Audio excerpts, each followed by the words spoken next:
Hello, जय हिंद। कैसे हो आप लोग? बहुत बहुत स्वागत है आपका नीलेश क्लासेज यूट्यूब चैनल में। गाइस आज की इस वीडियो में हम पढ़ेंगे जो हम क्लास 12 के केमिस्ट्री के फर्स्ट चैप्टर यानी सॉलिड स्टेट ठोस अवस्था का लेक्चर पढ़ रहे थे, उसका लेक्चर नंबर 5। जी हाँ गाइस, और इस लेक्चर में हम लोग देखेंगे एकक कोष्ठिका में अवयवी कणों की संख्या। ठीक है, हाँ देखिए, हमने पिछले लेक्चर में हमने देखा था कि एकक कोष्ठिका कितने प्रकार होते हैं। आई होप आप वो लेक्चर देख लिए होंगे। अगर आपने अभी तक उस लेक्चर को नहीं देखा है तो मैं आपको रिकमेंड करूंगा उस लेक्चर को आप देखिए, क्योंकि अगर आप नहीं देखे होंगे और एकदम एकक कोष्ठिका के प्रकारों के बारे में नहीं जानते तो हो सकता है कि यह लेक्चर थोड़ा मतलब आपके दिमाग से ऊपर ऊपर निकल जाए। ठीक है, तो चलिए आपका टाइम वेस्ट ना करते हुए मैं इस वीडियो को शुरू करता हूँ। देखिए यहाँ पे टॉपिक है एकक कोष्ठिका में अवयवी कणों की संख्या। यहाँ पे लिखा गया है, आप देख सकते हैं कि चूंकि हम जानते हैं कि क्रिस्टल जालक कई एकक कोष्ठिकाओं से मिलकर बना होते हैं। सही बात है, हमने पीछे देखा ये। और प्रत्येक एकक कोष्ठिका में अवयवी कण उपस्थित होते हैं, क्लियर है। परंतु एक एकक कोष्ठिका में उन सभी अवयवी कणों का योगदान कणों की उपस्थिति के अनुसार अलग अलग होता है। जी हाँ गाइस, ये बात भी बिल्कुल राइट है। जैसा कि मैं आपको यहाँ समझा दूँ, एक एकक कोष्ठिका बना लेता हूँ और उसके माध्यम से आपको समझा देता हूँ। जैसे देखिए, हम एक मतलब साधारण जो SCC एकक कोष्ठिका है उसी को मैं बना लेता हूँ। ओके, फिर मैं इसी को ले लेता हूँ। ये फिगर देखिए, ये मैं एक फिगर बना रहा हूँ। ठीक है, ओके, जिससे मैं आपको अच्छे से समझा सकूँ। ठीक है, ये इस तरह आप भी फिगर बनाने को ये सीख जाइएगा। ये हो गया। ठीक है, देखिए हमने देखा था, ठीक है, कि इसमें क्या होता है कि मान लीजिए मैं SCC था, जो सिंपल कॉबिक सेल है SCC संरचना बनाता हूँ। तो SCC में हमने देखा कि जो अवयवी कण है केवल ये कोनों पे, जो 8 कोने हैं, ठीक है, इसी पे उपस्थित होते हैं। ठीक है, ये 8 कोने पे उपस्थित होते हैं। तो देखिए 8 कण, ये एक एकक कोष्ठिका में 8 कण उपस्थित होते हैं केवल कोनों पे। SCC के लिए हम बात करें, सिंपल कबिक सेल या प्रिमिटिव कबिक सेल आंतरिक एकक कोष्ठिका के लिए। ठीक है, तो देखिए यहाँ पे लेकिन ये जो 8 कण उपस्थित होते हैं, लेकिन इनका पूर्ण रूप से योगदान इसी एकक कोष्ठिका में नहीं होता है।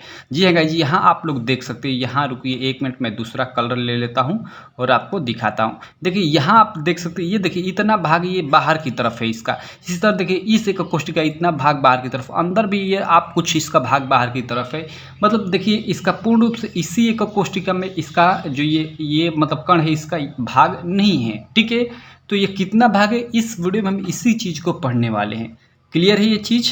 चलिए अब हम आगे चलते हैं और इस चीज़ को अच्छे से देखते हैं कि क्या होता है, कितना होता है। ठीक है, देखिए सबसे पहले मैं बता दूं कि जो कण इस कोने पे उपस्थित होते हैं। ठीक है, मैं थोड़ा इस चीज़ को पीछे कर लेता हूँ, 1 मिनट, सॉरी, ओके, इस सारी चीज़ों को थोड़ा मिटा लेता हूँ। ओके, देखिए जो ये कोनों पे, जो ये कोने हो गए ना, ये कोनों पे उपस्थित जो कण होते हैं, ठीक है, एकक कोष्ठिका के, उनका, ठीक है, योगदान एक कण के लिए 1/8 होता है। ठीक है, एक कण के लिए 1/8 होता है। इसका कहने का मतलब क्या है, ये चीज़ आपको याद रखनी पड़ेगी। आगे मैं चार्ट भी दे दूंगा, उसका आप स्क्रीनशॉट ले लीजिएगा। देखिए ये जो कोने पे कण उपस्थित होते हैं, उनका केवल 1/8वां भाग ही इस एकक कोष्ठिका में होता है। बाकी का सब भाग दूसरी एकक कोष्ठिका में होता है। क्लियर है आपको चीज़? आई होप आप लोग समझ गए होंगे। ठीक है, एक बार मैं और इस बात को दोहरा देता हूँ। देखिए जो ये कोने पे उपस्थित कण है, ठीक है, कोने पे उपस्थित कण है, अगर एक कण के लिए देखा जाए तो उसका 1/8 भाग ही, ठीक है, 1/8 भाग ही इस एकक कोष्ठिका में उपस्थित होता है। उसके अलावा और जो भाग होता है दूसरी एकक कोष्ठिका में उपस्थित होता है। क्लियर है ये चीज़?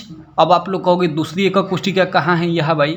तो देखिए वो तो ये हमने एक एकक कोष्ठिका लिया है, मतलब अगर हम पूरा क्रिस्टल जालक बनाए तो यहाँ कई एकक कोष्ठिकाओं से मिलकर बना होता है, तो वो वही दूसरी एकक कोष्ठिका में होता है। आई होप आप लोग मेरी बातों को समझ गए होंगे। ठीक है, और उसी प्रकार आप देखिए, अगर यदि अवयवी कण एकक कोष्ठिका के इस पूरे केंद्र में उपस्थित हो, कोई भी मतलब मान लीजिए अवयवी कण इस एकक कोष्ठिका के केंद्र में उपस्थित है, तो केंद्र में उपस्थित तो उसका पूर्ण रूप से योगदान इसी एकक कोष्ठिका में होगा। ठीक है, अगर एक कण उपस्थित है केंद्र में तो पूर्ण रूप से इसी एकक कोष्ठिका में वो होगा, क्योंकि केंद्र में अगर उपस्थित है तो ये इधर उधर नहीं है, पूरे बीच में है। जैसे एक घर है, ठीक है, देखिए एक घर है तो घर के बीच में कोई चीज़ उपस्थित है, ठीक है, तो वो पूरे घर में है। लेकिन यहाँ कोने पे जहाँ आपकी बीम होता है, एक घर का बीम आप देखें, कोने पे कोई इस तरह कण उपस्थित तो देखिए मतलब इतना ही भाग ये घर में है, नहीं तो ये इतना भाग बाहर है।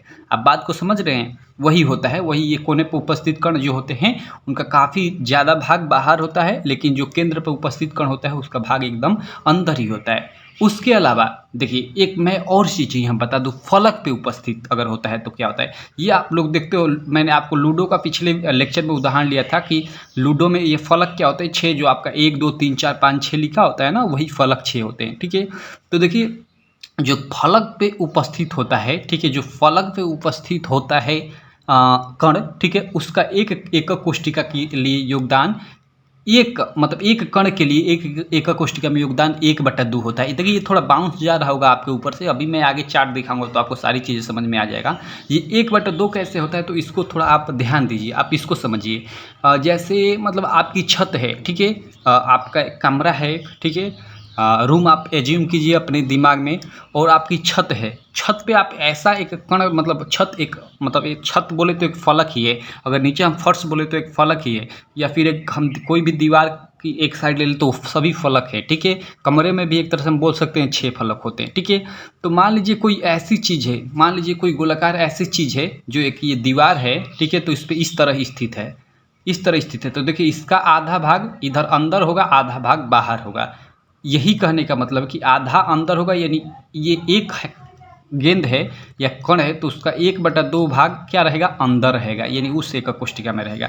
आई होप आप लोग ये समझ गए होंगे कि कोने पे उपस्थित कण का मतलब क्या है, कि उसका एक एकक कोष्ठिका में कितना योगदान होता है, या फिर वो फलक पे उपस्थित होता है तो उसका कितना योगदान होता है, और केंद्र में होता है तो कितना योगदान होता है। साधारण रूप से आप यहाँ समझ जाइए। ठीक है, यहाँ मैं देखिए चार्ट बना दिया हूँ कि यदि अवयवी कण एकक कोष्ठिका के कोने पर उपस्थित हो तो उस एकक कोष्ठिका में उनका एक कण के लिए योगदान 1/8 होता है। ये आपको याद रखना पड़ेगा। ठीक है, आप इस चार्ट का स्क्रीनशॉट ले लीजिए, ये मतलब वेरी वेरी इंपॉर्टेंट है, समझिए, वेरी वेरी इंपॉर्टेंट, न्यूमेरिकल में यही एकदम काम आएगा। ठीक है, तो यदि अवयवी कण एक एकक, ठीक है, यदि अवयवी कण एकक कोष्ठिका में कोनों पर उपस्थित हो तो उस एकक कोष्ठिका में उनका एक कण के लिए योगदान 1/8 होता है। क्लियर है, एक कण के लिए योगदान कितना होता है, 1/8 होता है। क्लियर। अगर देखिए सेकंड लिखा है कि यदि अवयवी कण एकक कोष्ठिका के केंद्र में उपस्थित हो, मतलब अवयवी कण जो हो गए एकक कोष्ठिका के केंद्र में उपस्थित हो गए तो उसका योगदान उस एकक कोष्ठिका के लिए पूर्ण रूप से होता है। मतलब अगर 5 कण केंद्र में उपस्थित है तो पांचों कण मतलब माने जाएंगे उसी एकक कोष्ठिका में। ठीक है, लेकिन अगर कोने पे उपस्थित 5 कण हैं तो हम जानते हैं कि उनका योगदान उस पूर्ण रूप से एकक कोष्ठिका में नहीं होगा, क्योंकि एक कण के लिए योगदान 1/8 होता है, तो 5 कण के लिए 1/8 हम कर देंगे। ठीक है, तो ये निकल कर जो आंसर आएगा वो हो जाएगा। क्लियर है। चलिए उसके बाद समझते हैं, यदि अवयवी कण एकक कोष्ठिका के फलक पर उपस्थित हो तो उसका एक एकक कोष्ठिका में योगदान कितना होता है, 1/2 के बराबर होता है। अब चलिए इस चीज़ को हम थोड़ा समझ लेते हैं अच्छे से। ठीक है, देखिए यहाँ पे एकक कोष्ठिका में अवयवी कणों की संख्या सारणी ये मैंने बनाया हुआ है, ये हम लोग का नोट्स है। आप नीलेश क्लासेज हमारी ऐप अगर डाउनलोड नहीं है तो आप डाउनलोड करिएगा, वहाँ पे आपको क्या होगा कि नोट्स मिल जाएगा। हालांकि नोट्स के लिए 309 रुपये पेमेंट करना होगा, जिसमें आपको ऑल सब्जेक्ट का नोट्स मिल जाएगा। लेकिन हाँ, वहाँ पर सभी चीज़ें एकदम बेस्ट तरीके से लिखी गई। ये आपका टाइपिंग नोट्स मैंने लिखा हुआ है। ठीक है, अभी काफ़ी सारी चीज़ों का लिख रहा हूँ और हैंड रिटन नोट्स वहाँ पहले से ही अवेलेबल है, तो आप ले सकते हैं। और कोई भी आपको डाउट है तो हमारी एप्लीकेशन पे ही मेरा नंबर मिल जाएगा, आप कॉल कर सकते हैं। ठीक है, देखिए अब हम पढ़ते हैं आंध्र एकक कोष्ठिका जो एससीसी होती है उसमें कुल कितने अवयवी कण। देखिए मैंने यहाँ चार्ट बनाया कि एकक कोष्ठिका कौन सी एकक कोष्ठिका होगी, कुल अवयवी कण। ठीक है, कणों का एक एकक कोष्ठिका में योगदान। ओके, और यहाँ प्रभावी कण जेड, ये भी आपको याद रखना पड़ेगा। ठीक है, देखिए हम लोग की जो आंध्र एकक कोष्ठिका होती है यानी एससीसी, उसमें 8 कण होते हैं। ठीक है, एससीसी में कितने कुल कण होते हैं, 8 कण होते हैं, 8 कोने पे ही उपस्थित होते हैं। हमने ये पीछे पढ़ चुका है। ठीक है, तो देखिए और हमने अभी पढ़ा कि जो कोने पे उपस्थित कण होते हैं उनका एक कण के लिए योगदान उस एकक कोष्ठिका में 1/8वां भाग होता है।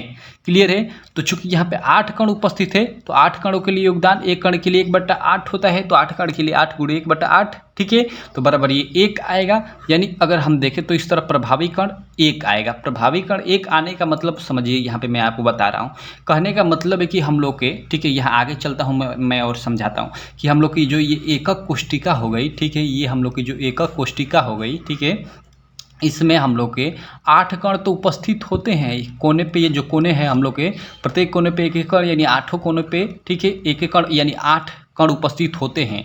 लेकिन इसका मैं बता दूं, ठीक है, कि हमने अभी पढ़ा कि एक कण के लिए योगदान 1/8 होता है, मतलब उसका 1/8वां भाग ही इस एकक कोष्ठिका में होगा। ठीक है, तो ये चूंकि हम लोग ये फिगर क्या है, एससीसी है, सिंपल क्यूबिक सेल, यानी आंध्र एकक कोष्ठिका की। ठीक है, तो इसमें 8 कण उपस्थित है। आठों कोनों पे उपस्थित होते हैं, तो अगर हम आठों कोणों को निकालेंगे कितने वास्तव में इस एका कोष्टिका में है, तो इसका 1/8वां भाग होंगे, क्योंकि एक कण के लिए योगदान 1/8वां भाग इस एका कोष्टिका में होगा। तो 8 कणों के लिए उसका 1/8वां भाग कर देंगे तो ये कट जाएगा, यानी 1 कण। यानी 8 तो कण हमें दिखाई देते हैं कि कोनों पे उपस्थित होते हैं, लेकिन एक ही कण के बराबर मतलब आठों में से थोड़ा थोड़ा भाग इस एका कोष्टिका में होता है। ठीक है, एक ही कण के बराबर। तो यहाँ वही चीज़ आप लोग याद रखिएगा कि इसके लिए जो प्रभावी कण आंध्र एका कोष्टिका के लिए एससीसी के लिए जो प्रभावी कण जेड होता है उसका मान 1 होता है। ये न्यूमेरिकल में काम आएगा। ठीक है, एससीसी के लिए जो प्रभावी कण जेड का मान होता है वो 1 होता है, और किस तरह हम निकालते हैं ये भी चीज़ें मैंने आपको बता दी है। क्लियर है ये चीज़? देखिए, अगर थोड़ा बाउंस जा रहा है, ठीक है, तो आप इस लेक्चर को थोड़ा फिर एक बार पीछे कर देखिएगा, आपको समझ में आ जाएगा, कोई दिक्कत नहीं होगी। अब देखिए, आंध्र एका कोष्टिका के बाद हम सेकंड देखते हैं। हम सेकंड अंतः केंद्रित एका कोष्टिका देखते हैं। अंतः केंद्रित एका कोष्टिका क्या होती है, इसको भी हम पीछे के लेक्चर में समझ चुके हैं, लेकिन चलिए यहाँ एक फिगर में बनाकर आपको फिर से बता देता हूँ। ठीक है, यहाँ चलिए मैं एक फिगर बना लेता हूँ। यहाँ देखिए, ये आप भी फिगर बनाने को सीख सकते हैं। 1 मिनट। इस तरह ये इसको मैंने ये मिला दिया, ये मैंने इसको मिला दिया, ये मैंने इसको मिला दिया, और ये मैंने इसको मिला दिया। देखिए, हम लोग इस लेक्चर में क्या पढ़ेंगे, ठीक है, सॉरी इस लेक्चर बोल रहा हूँ, इस यहाँ पे हम लोग पढ़ेंगे सेकेंड प्रकार जो होता है एका कोष्टिका का, वो होता है अंतः केंद्रित एका कोष्टिका, जिसको बीसीसी बोलते हैं, बॉडी सेंटर्ड यूनिट सेल। इसमें क्या होता है कि हम लोग के जो कण होते हैं वो 8 कण तो कोनों पे उपस्थित होते ही होते हैं। ठीक है, जो ये हम लोग के जो अभी हमने एससीसी में देखा, जो 8 कोने पे कण उपस्थित है वो तो होते ही होते हैं। उसके अलावा अगर एक कण केंद्र में भी उपस्थित हो तो इस प्रकार की जो बनी एकक कोष्टिका होती है उसी को हम क्या बोलते हैं, बीसीसी। ठीक है, अंतः केंद्रित एकक कोष्टिका बोलते हैं। अब देखिए, तो इसके लिए अंतः केंद्रित एकक कोष्टिका के लिए जो प्रभावी कण जेड है, यानी क्या होगा, मतलब वास्तव में ये कितने कण इस एकक कोष्टिका में उपस्थित होंगे। ठीक है, तो यहाँ पे आप ध्यान दीजिए, अगर हम प्रभावी कण निकालें यहाँ पे, तो देखिए यहाँ पे हम चूंकि 8 कण यहाँ पे हम लोग कोने पे उपस्थित है, 8 कण कहाँ है, कोनों पे उपस्थित है, और एक कण हम लोग का क्या है, एक कण हम लोग का उपस्थित है केंद्र में। तो अभी हमने पीछे देखा कि जो कोने पे उपस्थित कण होते हैं उसके लिए उस एकक कोष्टिका में योगदान एक कण के लिए 1/8 होता है। तो 8 कण के लिए योगदान 1/8। ठीक है, 8 × 1/8 बराबर 1 कण, यानी जो ये 8 कण कोने पे उपस्थित हैं, ठीक है, उनका इन सभी एकक कोष्टिकाओं के लिए योगदान कितना होगा। ठीक है, 8 कण तो हैं, लेकिन इस एकक कोष्टिका के लिए योगदान एक कण के ही बराबर होगा। और जो यह केंद्र में उपस्थित कण होता है, अभी हमने देखा कि जो केंद्र में अगर उपस्थित कोई भी कण हो, यानी जैसे आपका रूम है, ठीक है, और रूम के भीतर अंदर, रूम के एकदम अंदर कोई चीज़ धरी हो तो पूर्ण रूप से उसी रूम में होगी, तो पूर्ण रूप से इसका योगदान होता है 1। यानी इस तरह से 1 और 1 हम जोड़ देंगे, यानी 2।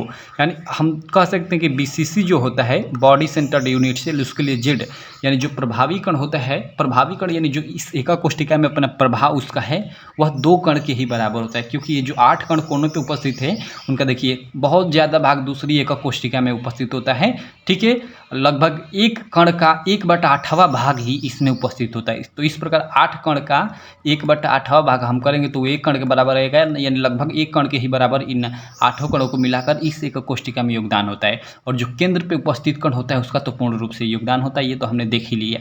तो आप याद रखिए कि बीसीसी के लिए जो जेड होता है यानी प्रभावी कण, उसका मान 2 होता है। ठीक है, और अभी हमने देखा हम लोगों ने एससीसी यानी आंध्र एकक कोष्टिका, जिसको शॉर्ट में एससीसी बोलते हैं, उसके लिए प्रभावी कण जेड का मान 1 होता है। ठीक है, और बीसीसी के लिए हमने देख ही लिया 2।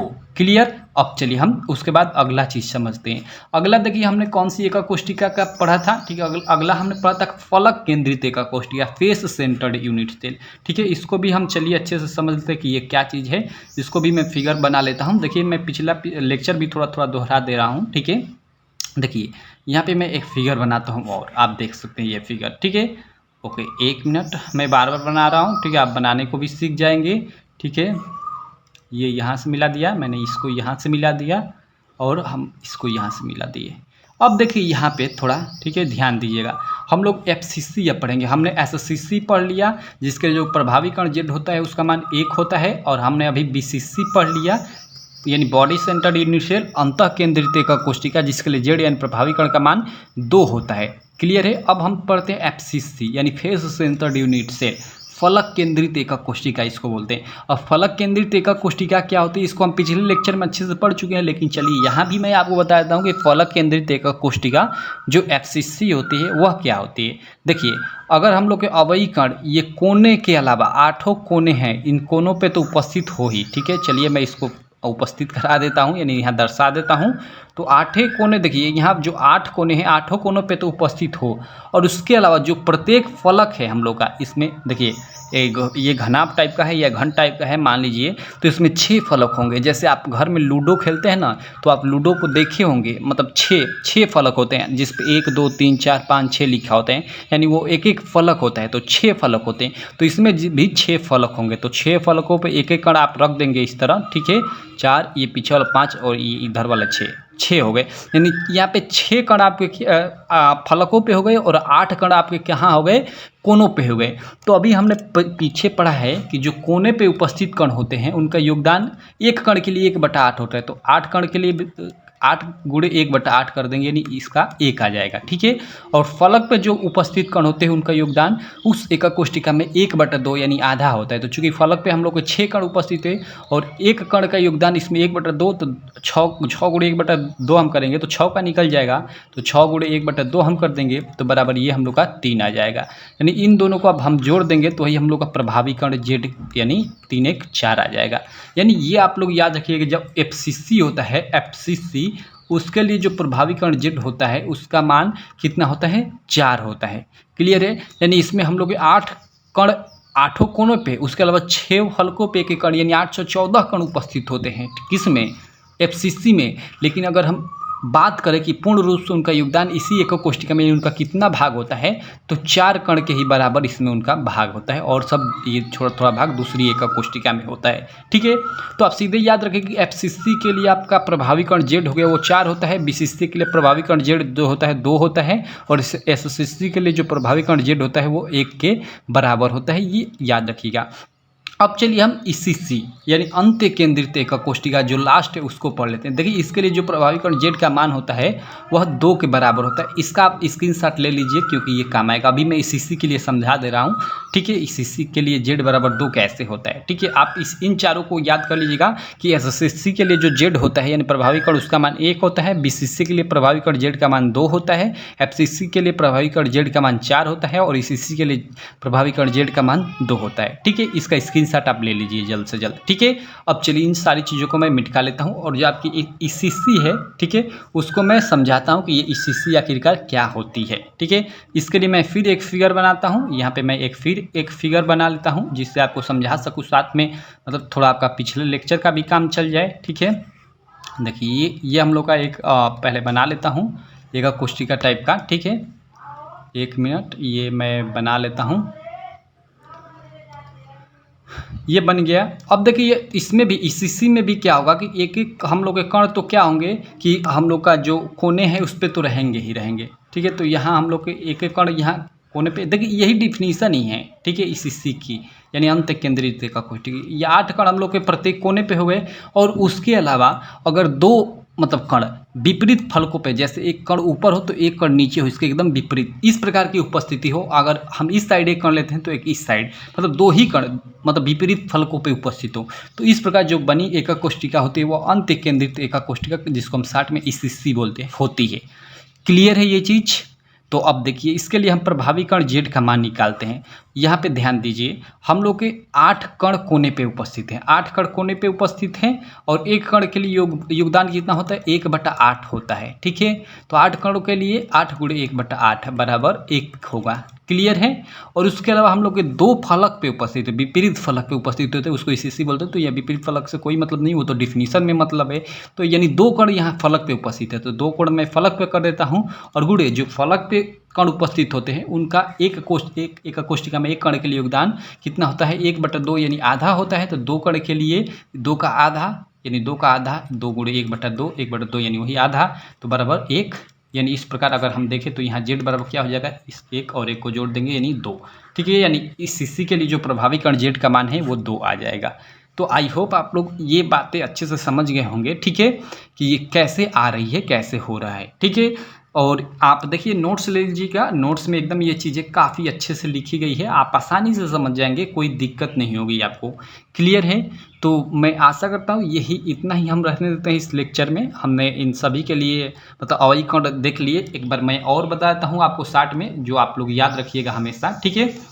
चलिए हम ये लिख देता हूँ। जैसे फर्स्ट होता है हम लोग का एससीसी, जिसको हम आंध्र रेखा कोशिका बोलते हैं। उसके लिए जेड यानी प्रभावी कण का मान जो होता है वो होता है 1। क्लियर है?